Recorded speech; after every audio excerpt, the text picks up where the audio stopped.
Fais ceci, et tu ne seras plus jamais en colère ou bouleversé par qui que ce soit, ni par quoi que ce soit. Il existe une manière de vivre, si rare, si aiguisée, si limpide, que le chaos du monde traverse ton esprit sans jamais y laisser de traces. Imagine un instant. Plus d'explosions intérieures, plus de tempêtes dans la poitrine, plus de temps perdu dans la rage, les insultes ou l'offense. C'est pas un rêve, c'est une discipline, une voie ancienne, implacable, mais profondément libératrice. Et elle t'enseigne une vérité essentielle, le monde n'est pas là pour te plaire. Les gens mentiront, ils tricheront, ils te décevront, te trahiront, te rabaisseront, t'oublieront.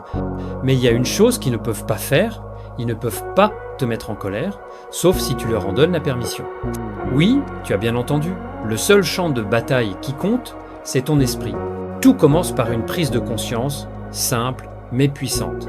Rien ni personne ne peut te troubler, sauf si tu le permets. L'empereur philosophe Marc Aurèle l'avait compris, si tu es affligé par quelque chose d'externe, la douleur ne vient pas de cette chose, mais de ton jugement à son sujet.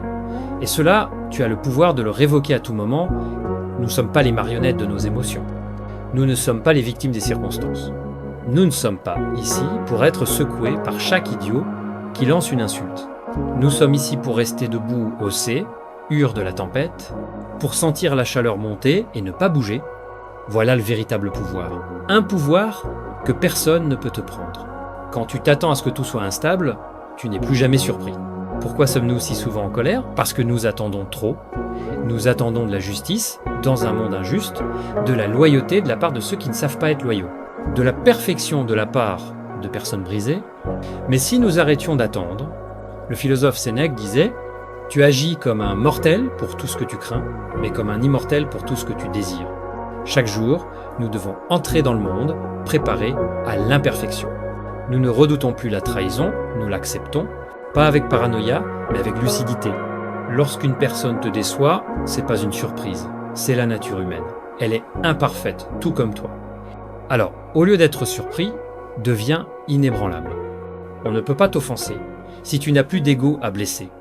La plupart du temps, la colère n'a rien à voir avec la justice. C'est une affaire d'orgueil, quelqu'un te coupe la route, quelqu'un te manque de respect, quelqu'un ne reconnaît pas ta valeur, et soudain, tu bouillonnes. Mais pourquoi ? Parce que l'ego exige reconnaissance. L'esprit discipliné, lui, n'exige rien. Comme l'enseignait Épictète, ce n'est pas celui qui t'insulte ou te frappe qui te fait du mal, mais ton opinion selon laquelle ces choses sont insultantes ou nuisibles. Nous cessons de croire au mensonge selon lequel nous devons défendre notre nom à chaque instant. Nous laissons les autres nous mal comprendre, nous critiquer, nous oublier. Nous n'avons pas besoin de riposter parce que nous ne sommes pas gouvernés par notre ego. Et sans ego, il ne reste plus rien à offenser. Laisse le feu monter, mais ne le laisse jamais te brûler. L'homme discipliné n'est pas insensible. Il ressent l'étincelle, mais il ne s'enflamme pas. Il voit le chaos, mais il n'en fait pas partie. Nous ne fuyons pas nos émotions, nous les laissons venir, nous les observons, et surtout nous choisissons. La colère dit « détruis », mais nous disons « non ». La douleur dit « réagissent », mais nous disons « attends ». L'impulsion dit « prouve-leur qu'ils ont tort », mais nous répondons « il n'y a rien à prouver ». Nous ne fuyons pas. Nous maîtrisons « tu n'es pas tes émotions, tu es celui qui les observe ». La plupart des gens vivent comme si chaque émotion était un ordre. La colère dit « bats-toi », alors ils se battent. La tristesse murmure, désespère, alors ils s'effondrent. Mais, et si tu refusais d'obéir ? Il y a en toi une partie plus profonde que toutes les émotions. Un observateur silencieux qui regarde les vagues de sentiments monter et redescendre sans jamais être emporté. C'est ça, ton vrai toi. Comme le disait Héraclite, maître stoïcien, le sage crée une distance entre l'impulsion et l'action. Il ressent, oui, mais il ne devient pas ce qu'il ressent. Alors, quand quelqu'un te coupe la route, t'insulte, t'oublie, ressens la chaleur monter, puis observe-la, respire, souris et surtout reste immobile. Parce qu'à cet instant précis, tu as déjà gagné, pas contre eux, mais contre toi-même.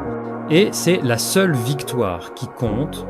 Alors la prochaine fois que tu sens le feu monter, la prochaine fois que le monde pèse lourd sur ta poitrine, souviens-toi, Tu n'as pas été construit pour réagir. Tu as été bâti pour t'élever, calme, concentré, inébranlable. Si cette voix a réveillé quelque chose d'enfoui en toi, alors tu sais déjà ce que tu dois faire. Abonne-toi. Pas pour le bruit, mais pour le silence qui aiguise les hommes.